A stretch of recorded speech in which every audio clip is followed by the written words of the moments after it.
Amici di GZ, oggi prepariamo insieme un primo piatto che farà sobbalzare sulla sedia i vostri ospiti. Pochi ingredienti, ma buoni, e il pranzo è servito.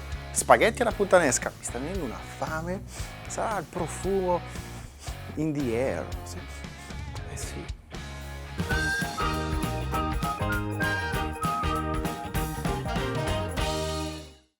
Le origini di questo piatto sono contese tra Lazio e Campania. In effetti le versioni sono molteplici, così come le leggende sulla sua nascita. Mettiamo tutti d'accordo con un bel giro d'olio in padella. Spicchi d'aglio che ho già scamiciato.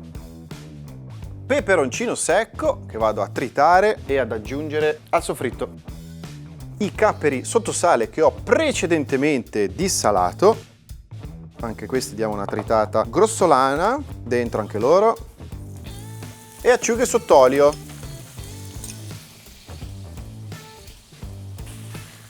Lascio cuocere per un 5 minuti a temperatura medio-bassa, giusto il tempo di far sciogliere le acciughe.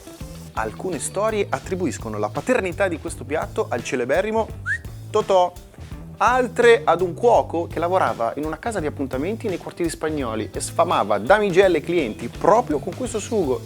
Una cosa è certa, ciò che accomuna queste due leggende è l'esplosività di sapore di questo piatto. Perfetto, a questo punto possiamo aggiungere i pelati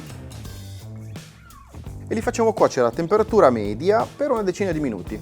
Nel frattempo l'acqua bolle, l'ho già salata, posso buttare la pasta.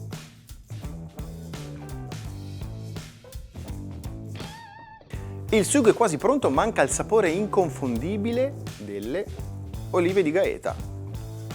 Inconfondibile il loro colore violaceo, la loro forma fusolata e il loro sapore che darà quel tocco in più al nostro piatto. Le vado proprio a schiacciare col coltello, grossolanamente, dritta in padella. Possiamo togliere l'aglio che ha fatto il suo lavoro. Rifinisco con del prezzemolino fresco e scolo gli spaghetti direttamente in padella. Una veloce saltata, va che sughettino, e possiamo impiattare. Ed eccolo qui il nostro primo piatto pronto in tavola. Qui sotto ti lascio il link alla fotoricetta su Giallo Zafferano, dove troverai dosi, procedimento passo passo e soprattutto gli ingredienti. Se ti è piaciuto questo video metti un bel mi piace, se hai qualche domanda scrivila nei commenti, ti risponderà il buon vecchio Manuel, forse. Ah, se ancora non l'hai fatto, iscriviti al canale. Spaghetti alla puttanesca, mangiamoceli insieme un giorno.